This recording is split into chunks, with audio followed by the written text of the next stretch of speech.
Okay, well, welcome everybody. This is our second, I'm just calling these Zoominars, strategy sessions for small businesses. And I want to welcome you all. We are recording this. Yesterday, we spent the session talking about working remotely, and particularly we talked a lot about cybersecurity, had Jason Rory with us yesterday. We had a little audio trouble, so we made a few changes today. Hopefully there won't be any more audio trouble, but if we have a little bit, Angelo is going to be talking to me and letting me know. If y'all don't know Angelo Gonzalez, Angelo works with me in our coaching practice, and he does our marketing, and so he does a great job. I appreciate Angelo a lot. We're going to have live chat running, and so I'd like for you to participate in the chat. Angelo is going to monitor it. I realized yesterday that when I'm going and talking, I'm not paying attention to chat, so he's going to stay up with that and stop me when we need to. I'd like for you to put your questions, your comments. We're going to have some discussion time in today's session. And so I'd like to get your input and your feedback on some things.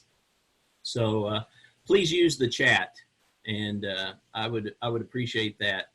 Also, I want to let you know that yesterday we had a great session on working remotely, and two of the folks who were on with us shared their remote working policies.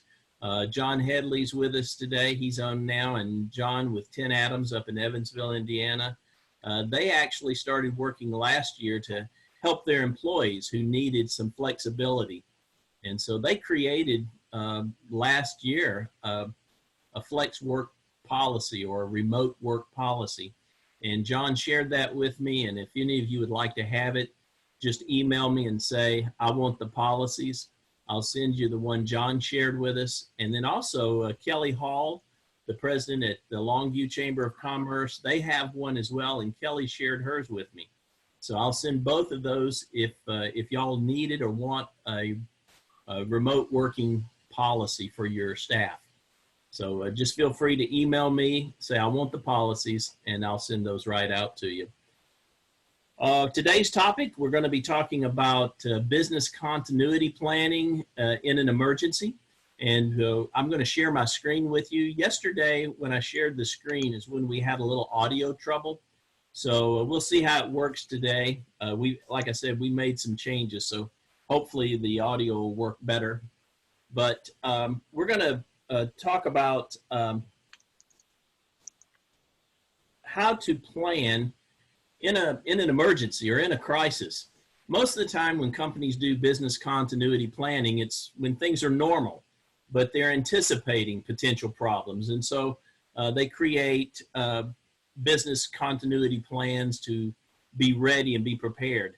The truth is most of the business owners I talk to, most small business owners, don't have continuity plans in place until a crisis happens. And now we scramble to get one in place. So that's what we're going to talk about today. So let me put my screen on and share it with you, and we'll get into this. Also, I want to mention to you that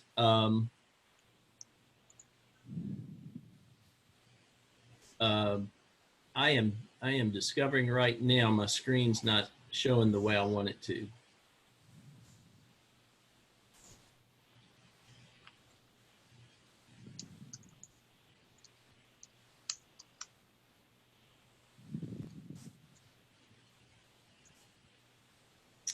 Bear with me just a minute.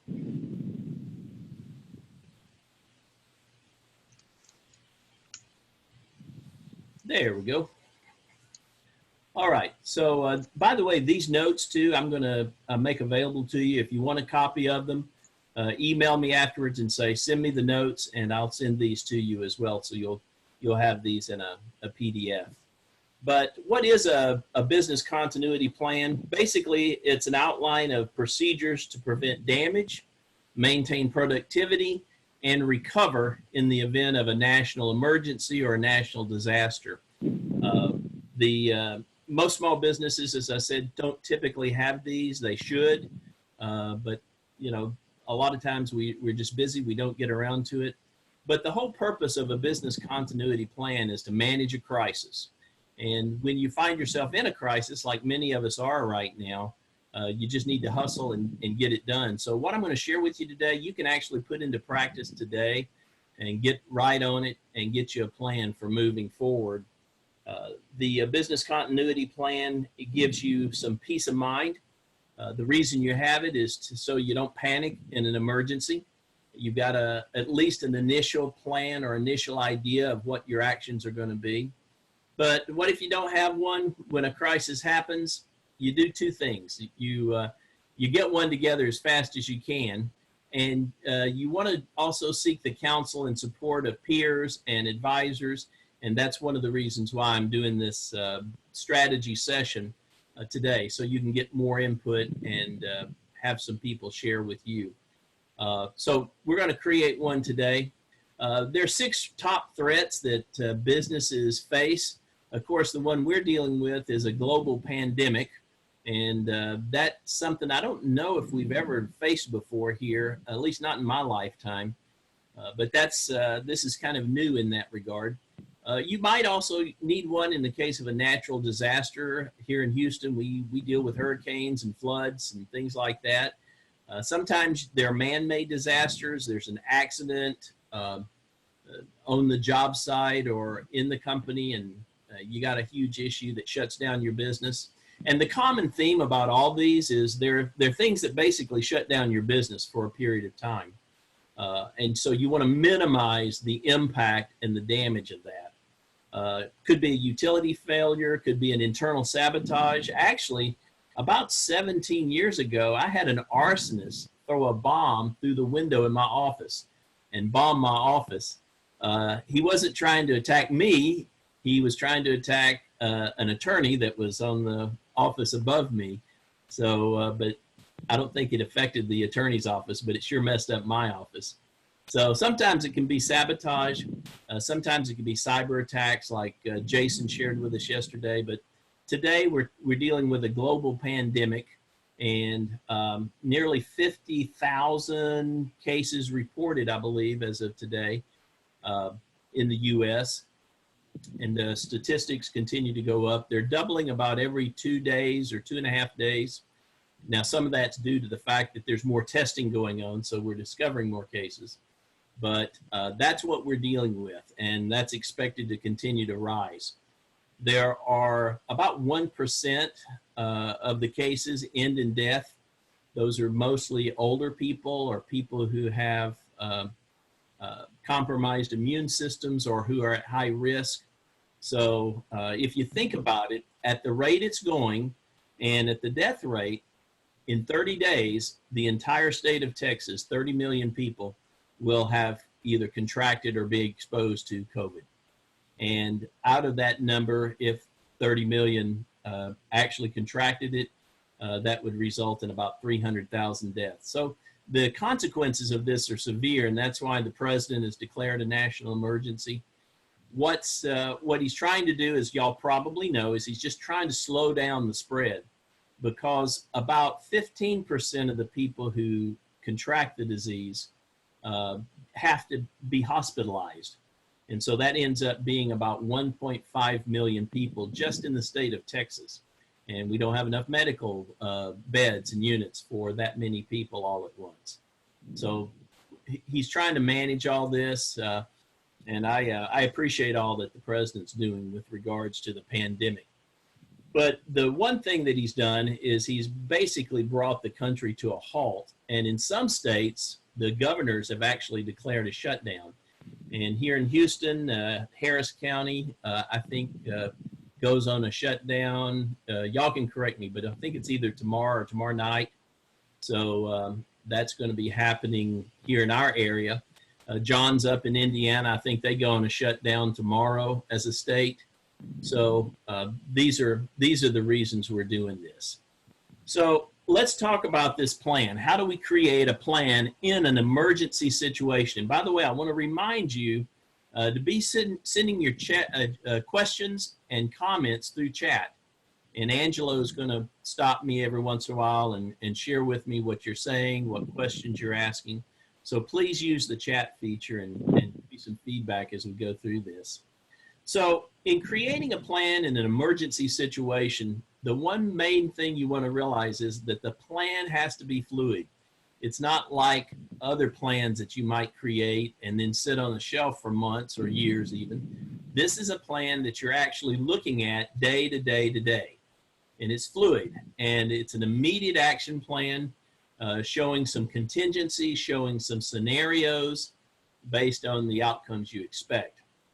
And that's real important for us to know. We have one main objective, and the main objective is to save the business. That's what we've got to do. And we got to have our heads, our mindset in that frame that we got to save the business. And we're thinking about a lot of things. We're thinking about our families. We're thinking about our employees and their families. We're thinking, we're thinking about so many people who are being impacted, those who are sick. But this plan is a plan you have to be objective and rational about, because your goal is to save the business. Because if the business goes away, everybody's jobs go away who work for you. So the number one objective here is to save the business. And I want to give you a 7-step emergency business continuity process. I'll walk you through this, and each of these steps are things that you can take action on today as you're working on your plan. So step 1 is you want to preserve cash. This is really important. You need to just stop spending everything you can. Just conserve and preserve cash. Cash is king. Look at, how much liquidity do you have? So I went through, I've been working on my plan as well. I went through and said, okay, how much money do we have in our checking account? How much money do we have in our savings, in our reserves, in, internal accounts that we've designated things for that we can use in an emergency. But we're just looking, how much cash do we have on hand? How much reserve? How much liquidity can you personally create? There are ways to create liquidity by maybe certain investments you have or things like that. You don't want to have to do that. I'm not suggesting you do that right away, but you want to assess how much cash you can put your hands on and how quickly you can do it. Look for other potential resources where cash might exist. And one of the things that the Congress debated all day yesterday on, and I was disappointed they didn't come to a decision. I think they've gotten wrapped up in some politics that are slowing the process down, which disappoints me. But hopefully today they'll have a bill for businesses, business relief, emergency relief. But one thing that is in place right now is the SBA disaster loan program. And I have the website here on my notes. And again, all you have to do is just Google SBA disaster loan program and you'll find it. I went on there actually last night. A couple of my clients have been on there already. And I wanted to go on there myself just to see what it was like. And I think the thing they told me is the one thing I'll share with you.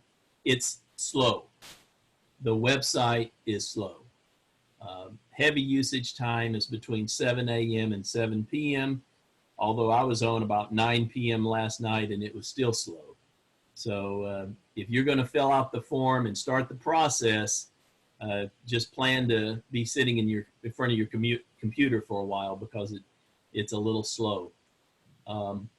So anyway, if you do want to apply for a disaster relief loan, you want to, the category they call it is economic injury.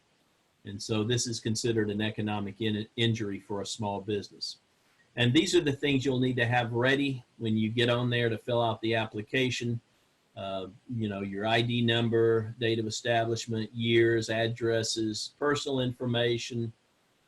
If you have a partnership, they're going to want to know information about that. If you're a 50% stakeholder in another business, they're going to want to know that. They're going to want to know your personal financial statements. the value of cash, receivables, and personal property that your business has, and then of course the amount of debts or contingent liabilities.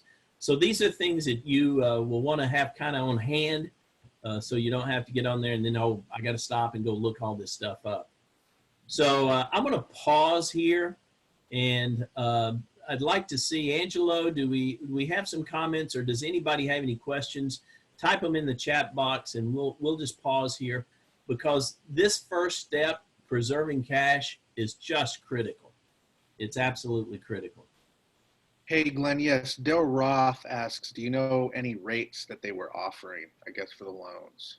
Yeah, the site last night said 4%. So I don't know if that's a hard and fast rate.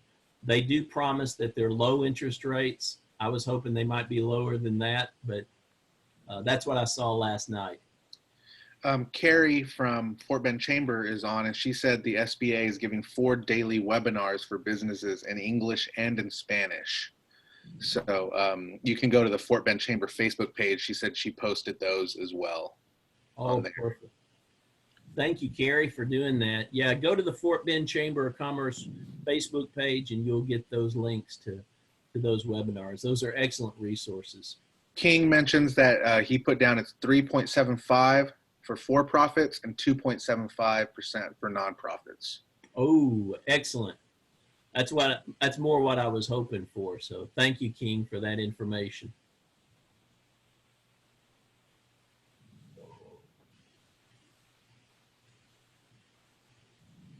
So right now, you want to make sure you got cash. You got cash on hand.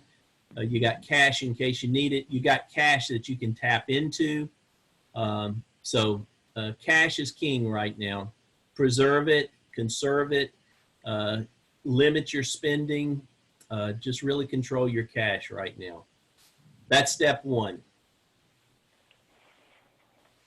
Step two in putting your plan together is you want to do a business impact analysis.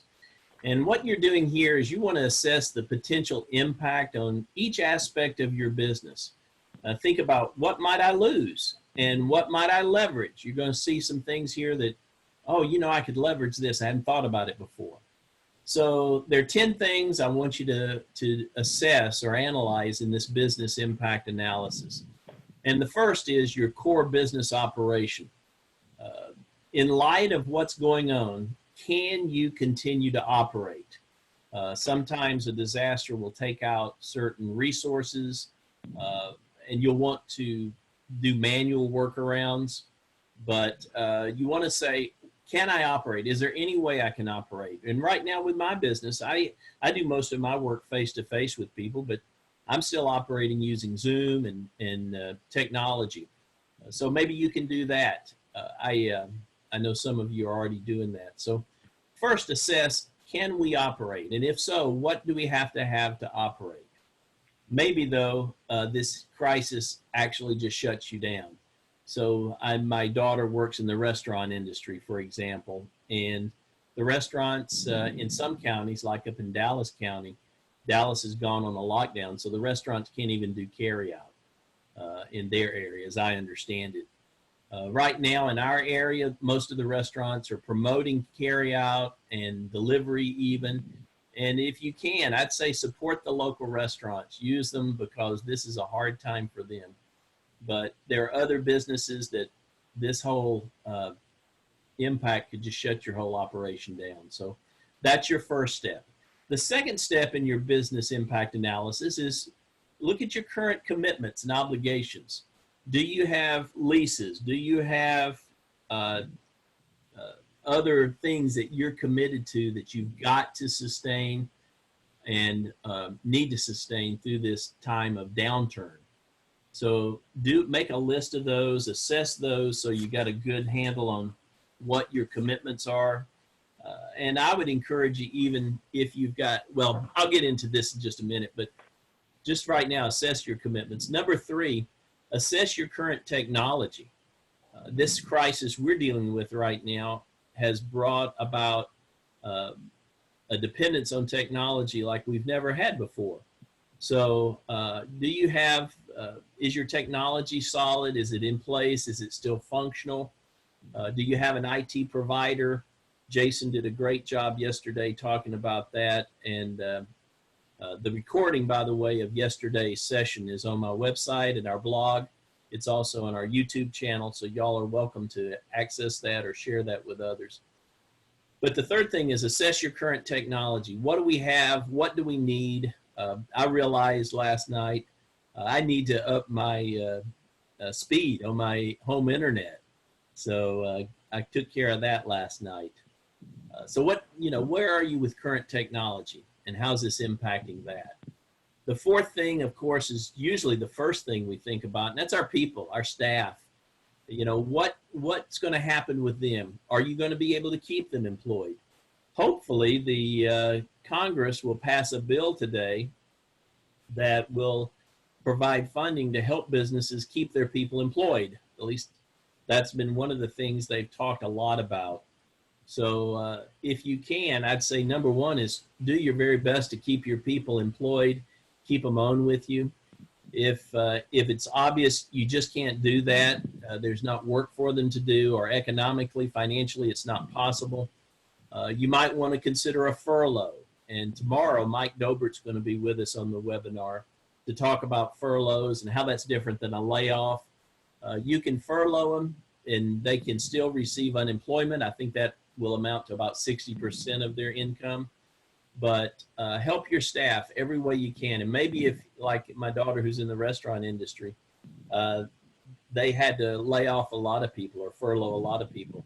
But one of the things that they could do is they could provide meals for their people.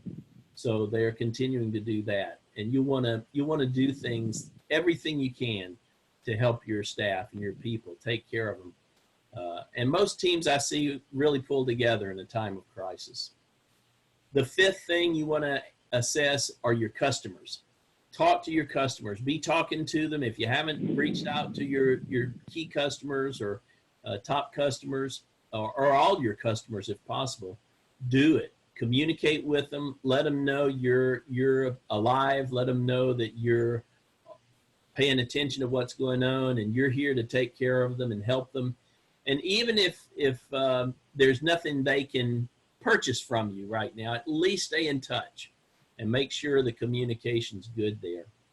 A sixth thing you will want to analyze in your business impact analysis is your brand. What's this going to do to your brand? What's it going to do to your marketing, to your sales, to your public image? Is it affecting, your market share?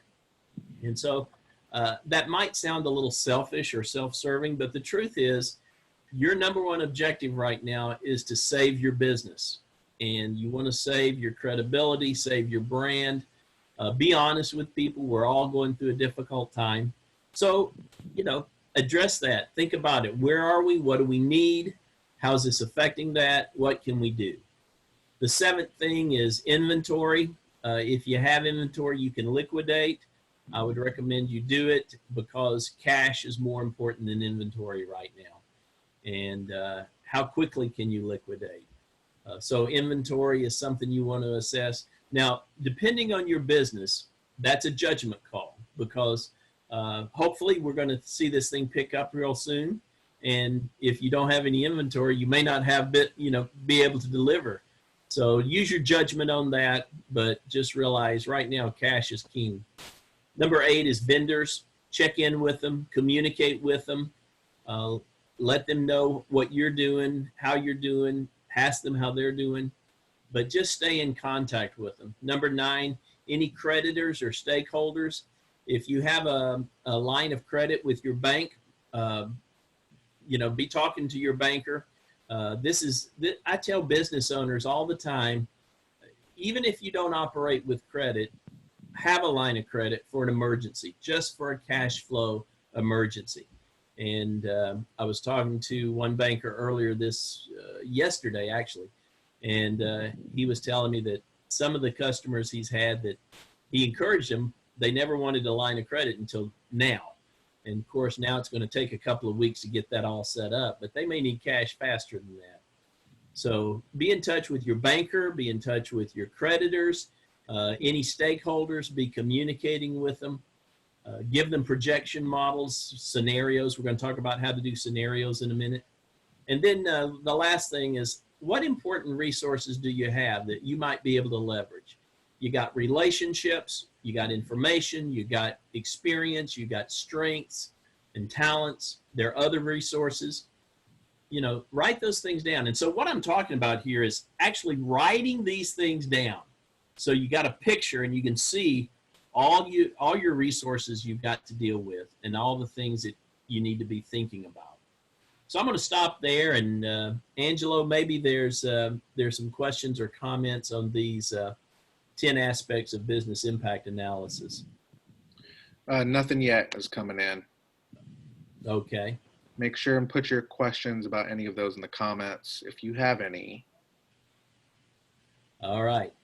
The third component of your 7-step process is assess legal or regulatory limitations.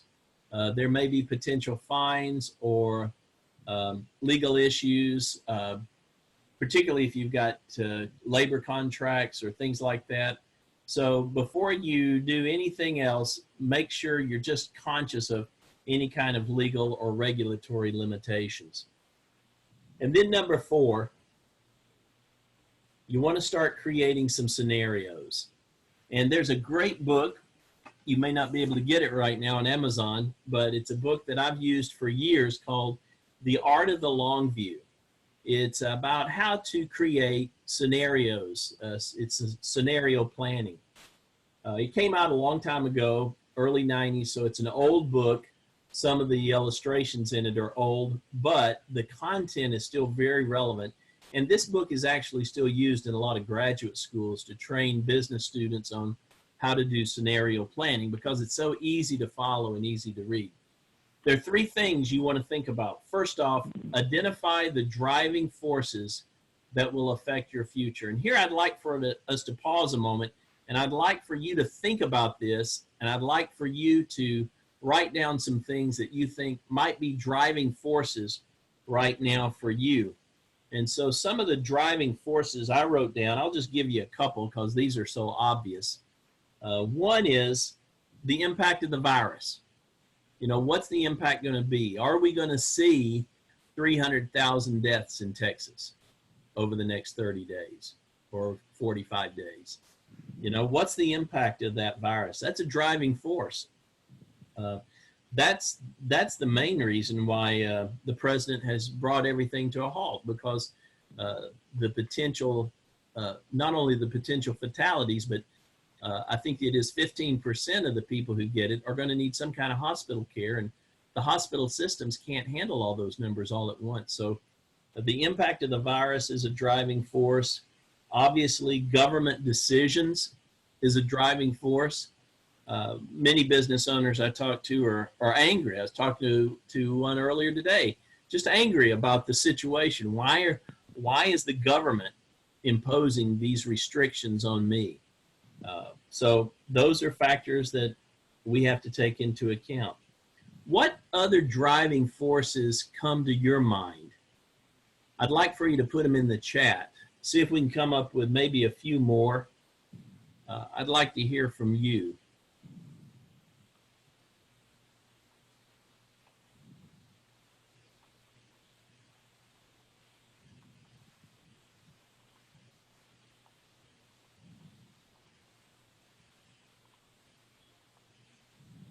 Angela, have we gotten any? No, none have come in. Okay. Do you want me to stop you if somebody brings one up? Yeah, please do. All right. Well, let me throw a couple more out. A driving force might be the economic and business rebound. Somebody, we did have David, he said fear. Fear. Oh my gosh, yes. But I think our employees are afraid. They want to know what's going on. Yeah. So fear is a driving force for sure. The timing of the rebound.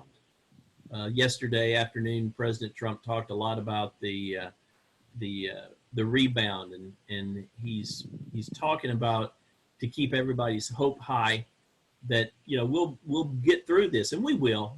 But how quickly will we rebound? Or once we get back open again and running, are we still going to just limp and struggle for a long time? Yeah, Carrie mentions that she expects a big decline in our income temporarily. How much time should we be planning for before we need to take action? That's a great question, Carrie. Thank you for that. Uh, it varies by business, but I'll tell you what I'm thinking. As I mentioned earlier, if the virus keeps going at the rate it's going, it'll affect Texas and basically run through the country in 30 days. Now we're trying to slow it down because of the impact on the hospitals, but I'm planning on a minimum of 30 days. And it could be 60 to 90 days. So, and it could be even longer than that, but we'll talk about some scenarios in a moment, but at least those are the numbers I'm thinking about. Do y'all have some comments? What are y'all thinking in terms of time? Because I know this is really more of an uncertainty than a driving force. Yeah, one driving force someone mentioned was the stock market drop is affecting developers' funding. Absolutely. Yeah. So investors, I know some businesses were in the process of expansion, of acquisitions, of selling portions of their business. And so the investor confidence right now has kind of dropped dramatically, which is what impacts the stock market. Interest rates could be a driving force here. The impact on the national debt, we're talking about trillions of dollars being spent at the drop of a hat on top of everything else. That could impact the value of the dollar, the global economy. So we don't know those things. They're uncertainties. So identify some driving forces that you think are relevant for you. And then the second thing is, what are those critical uncertainties? Timing is one. When is this going to happen? When is this going to be over? And you'll want to create some scenarios. What if we bounce out of this in 2 weeks? I mean, that could happen. At the rate our researchers and scientists are working right now in the medical community, we may have a cure and start treating people in the next 2 weeks, or at least a hopeful cure. So that's a great scenario if we could get out of this in the next couple of weeks. Cynthia Cox mentioned, she said she expects to have to continue putting out work, but her clients will probably be paying slower. So she expects more money to be going out than coming in. That's a good point. So that's an uncertainty. How fast will it come in?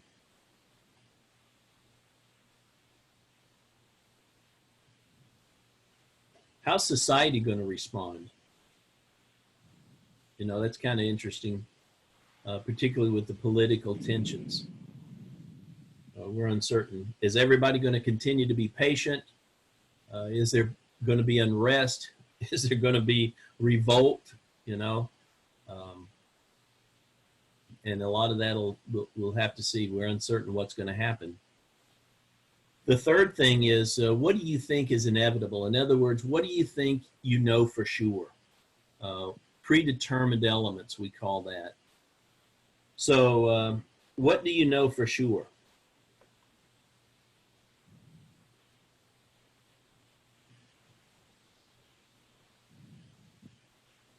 One thing that I know for sure is that our healthcare system and our disease control efforts are going to be the best they've ever been.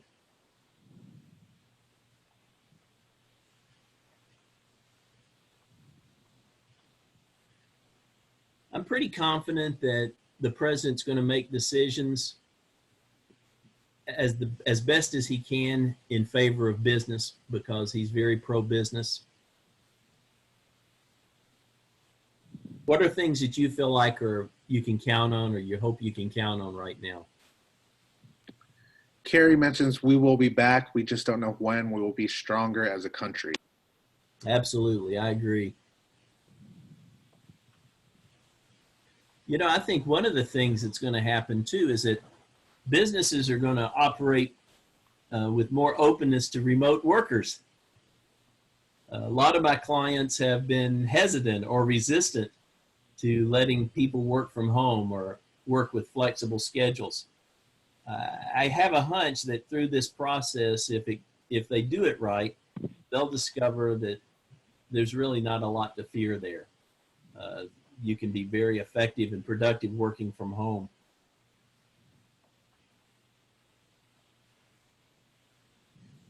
Virtual life will become more prevalent. So I think people will be engaged more than ever on social platforms and through technology. Anything else? Well, what you want to do after you've identified the driving forces, the critical uncertainties, the predetermined elements, you want to create some scenarios. And what's typically recommended is 3 or 4 of the most likely possible scenarios. And then imagine the outcomes of each possibility. And in that, be sure to include a worst case scenario. What's the worst case scenario? And when I say worst case scenario, I don't mean the zombie apocalypse, okay? I don't think that's going to happen. I don't think it's going to be Armageddon. I really, you could say, the president loses popularity and Bernie Sanders wins the nomination and he wins the election and we become a socialist society. I don't think that's going to happen. But what is the worst case scenario? And I know it sounds like I'm dwelling on the negative, but I really do think we've got to be thinking about it and be thoughtful of it. We're going to look at best case scenarios and positive outcomes in a moment, but what do y'all think is the worst case scenario?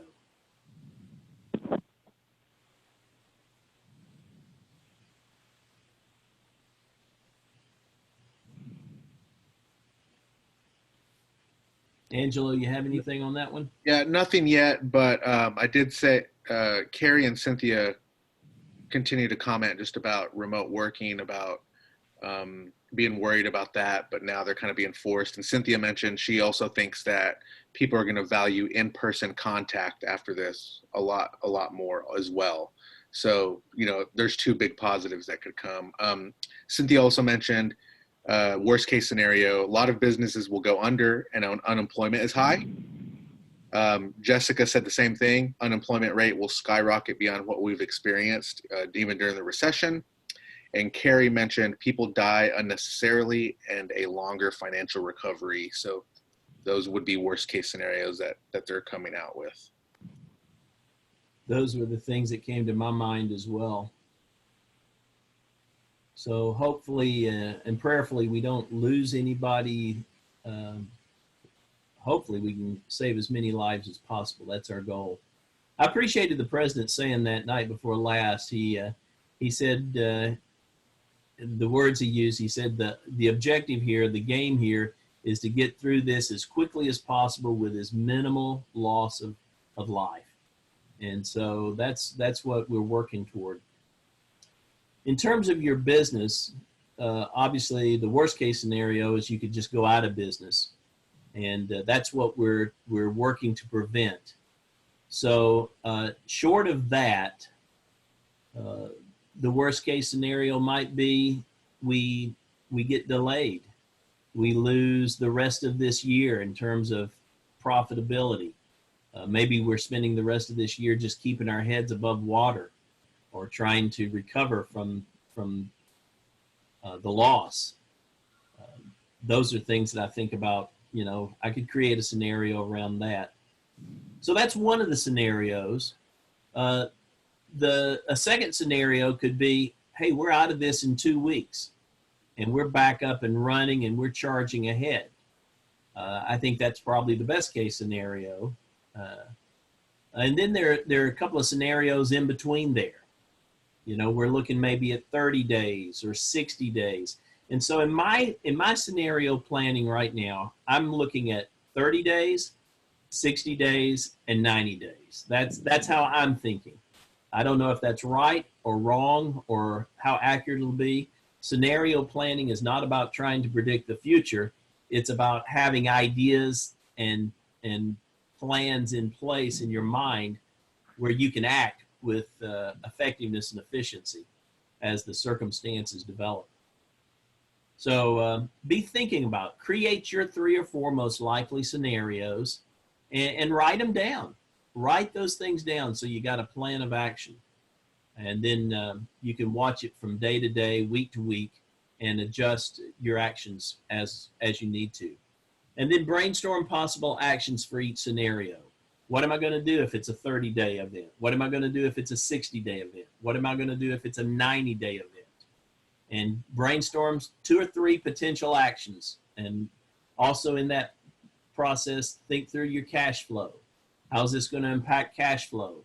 Am I going to need to get an SBA loan? If so, when? At what time? So just kind of be thinking ahead on those kinds of matters. So that's number 4, and that was create scenarios. And then number 5 in our 7-step process is brainstorm immediate actions. We don't want to just sit around and plan and think. We need to do some of that, but we got to act. We got to take action. And so what are potential immediate actions you could take? Begin now to look for new opportunities. The truth is, this is a major disruptor, and it may change some significant things in your business. So be thinking about that. I've had several clients in my practice who they just did not want to have anything to do with virtual coaching or Zoom. In fact, I had two clients yesterday. I was just teaching them how to use Zoom because they know they need to now and they have to. So, how's your business going to change? And maybe you've already thought about that and given some thought to it. If some of you have some ideas, share those with us in the chat. I'd like to hear that right now. Also, any immediate actions. My immediate action I started on last week was to contact all of my clients, to call them, to email them, to just make sure I'm in constant communication with them. And I did that with past clients too. What are your immediate actions?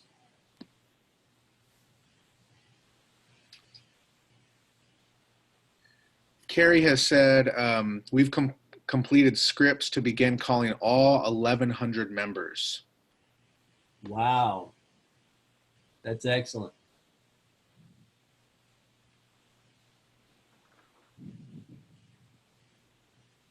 Someone else? And Carrie asked if you want to help.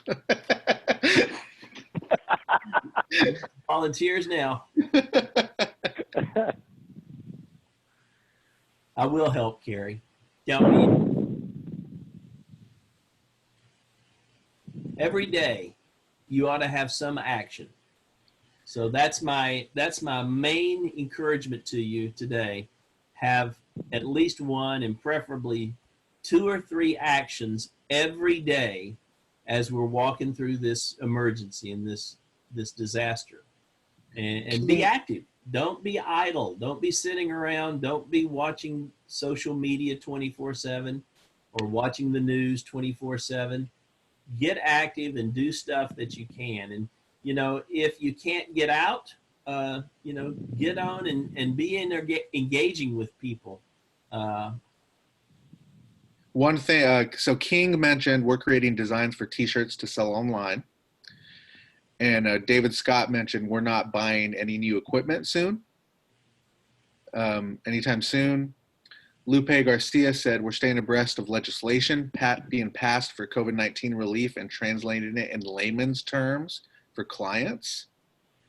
That's excellent, Lupe. Thank you for doing that. User Defunk said we have developed succession plans for all key positions. Okay. That's good planning. This is the time. If you can't do a lot of client work right now, it's a great time to do planning. Yep. Cassie says we've added a COVID-19 statement to our website and our Google My Business listing. Excellent. That's a great thing for anyone to do. Yes. And by the way, before we're done here today, I'm going to give you a resource. So hang with me if you can till the end. We're going to wrap up in a few minutes, but I want to share a resource with you that a friend of mine gave to me. Jessica says we're now developing our plans for compensation and keeping all of the employees we can in the event we see a loss of income. Excellent. Cynthia says I'm taking advantage of webinars like this that are teaching me new skills. We're getting every bit of work that is in so that we're prepared when the new rush begins. Excellent.